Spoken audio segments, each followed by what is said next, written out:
सामाजिक आंदोलनों से दूरी और बदले हुए विचारधाराओं के स्वरूप ने बसपा को वहां पहुंचा दिया जहां से वापसी कर पाना बेहद मुश्किल है।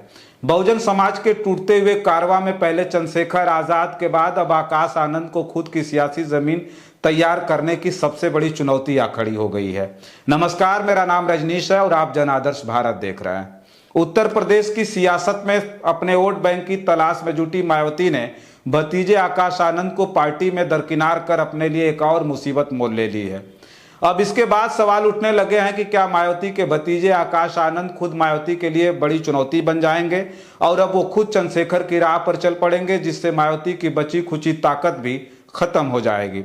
आकाश आनंद के राजनीतिक भविष्य को समझने के लिए आपको उन परिस्थितियों को समझना चाहिए जिनमें चंद्रशेखर दलितों के नेता बने और इतने बड़े हो गए कि मायावती को उम्मीदवार उतारने के बावजूद उन्होंने नगीना लोकसभा सीट से निर्दलीय ही जीत दर्ज कर ली और सांसद बन गए, जबकि मायावती का लोकसभा में खाता भी नहीं खुला और विधानसभा में जो एक सीट मिली उसकी वजह मायावती नहीं बल्कि खुद उमाशंकर सिंह थे, जिनका अपना वोट बैंक था।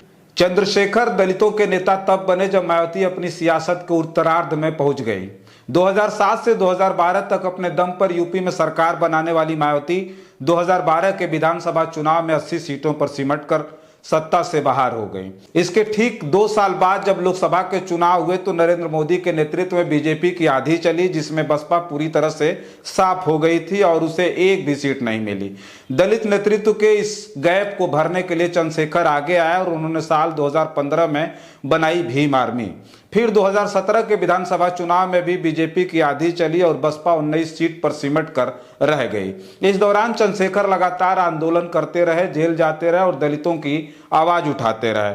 2019 के लोकसभा चुनाव में सपा बसपा के गठजोड़ के बाद भी जब बसपा 10 सीटों पर ही सिमटी रही तो इसके अगले ही साल चंद्रशेखर ने तय किया कि अब वो राजनीति में उतरेंगे, क्योंकि मायावती के पास अब वो सियासी ताकत नहीं है कि दलित उनके भरोसे रह सके। पार्टी बनाने के बाद चंद्रशेखर ने 2022 का विधानसभा चुनाव लड़ा, वो भी मुख्यमंत्री योगी आदित्यनाथ के खिलाफ, जहां उनकी जमानत जब्त हो गई।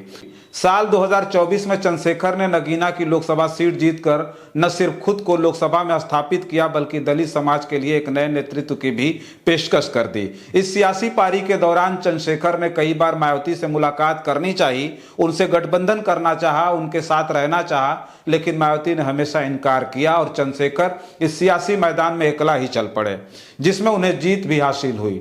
अब चंद्रशेखर वाली चुनौती ही मायावती के भतीजे आकाश आनंद के पास भी है। आकाश आनंद भी 2017 से राजनीति में सक्रिय हैं। मायावती के मंच से अपनी राजनीति की शुरुआत करने वाले आकाश आनंद को मायावती ने न सिर्फ अपना उत्तराधिकारी बनाया बल्कि उन्हें बसपा का नेशनल कोऑर्डिनेटर भी बनाया था। राजनीति में सक्रिय हुए आकाश आनंद जब 2024 के लोकसभा चुनाव में उतरे तो उनके भाषण वायरल होने लगे। वो भरे मंच से पीएम मोदी को ललकारने लगे थे और मौजूद जनता तालियां बजा बजा कर जताने लगी कि अब उन्हें उनका नेता मिल गया है जो खुलकर बात करता है। आकाश आनंद की ताकत, लोकप्रियता मायावती को नागवार गुजरी और चुनाव के बीच ही मायावती ने उन्हें राजनीति में अपरिपक्व बताते हुए नेशनल कोऑर्डिनेटर पद से हटा दिया, उनकी सारी चुनावी रैलियां कैंसिल कर दी और उन्हें राजनीति में किनारे कर दिया। साथ ही मायावती ने आकाश को अपना उत्तराधिकारी के पद से भी हटा दिया। यह फैसला 7 मई 2024 को तब हुआ था जब लोकसभा का चुनाव चल रहा था। चुनाव के नतीजे आए तो मायावती का खाता भी नहीं खुला, वोट बैंक भी 10% से कम हो गया। यही वो चुनाव था जिसमें चंद्रशेखर ने जीत दर्ज की और सांसद बन गए। तब मायावती को फिर से भतीजे आकाश आनंद की याद आई। 47 दिनों के अंदर अंदर अपना फैसला वापस ले लिया। आकाश आनंद फिर से बसपा के नेशनल कोऑर्डिनेटर और मायावती के उत्तराधिकारी बन गए, लेकिन मायावती इस फैसले पर भी कायम नहीं रह पाई। पहले तो उन्होंने आकाश आनंद के ससुर अशोक सिद्धार्थ को पार्टी से निकाला। आकाश आनंद के एक और करीबी नेता को भी पार्टी से बाहर किया। अब 2 मार्च को मायावती ने आकाश आनंद को भी न सिर्फ नेशनल कोऑर्डिनेटर पद से और अपने उत्तराधिकारी पद से हटाया है बल्कि आकाश अब पार्टी से भी बाहर कर दिए गए हैं।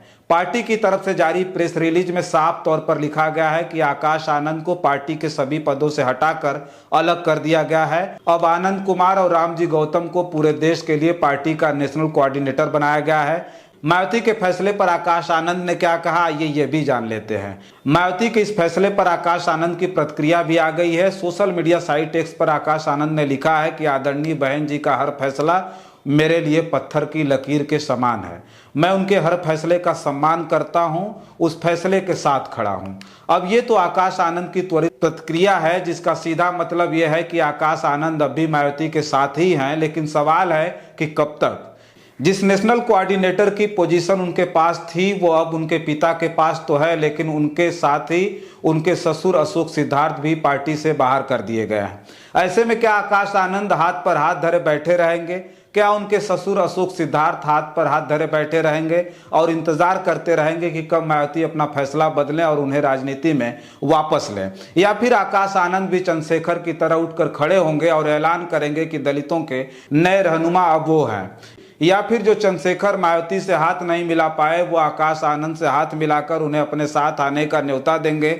होने को तो कुछ भी हो सकता है, लेकिन इतना तो तय है कि मायावती के इस फैसले से बसपा को नुकसान के अलावा फिलहाल और कुछ हासिल होने वाला तो नहीं ही है। बस इस वीडियो में इतना ही। बहुत सारी खबरें हैं जो आपके बीच में लेकर के हाजिर होंगे। हमारी खबर पर क्या प्रतिक्रिया हमें कमेंट बॉक्स में जरूर लिखिएगा।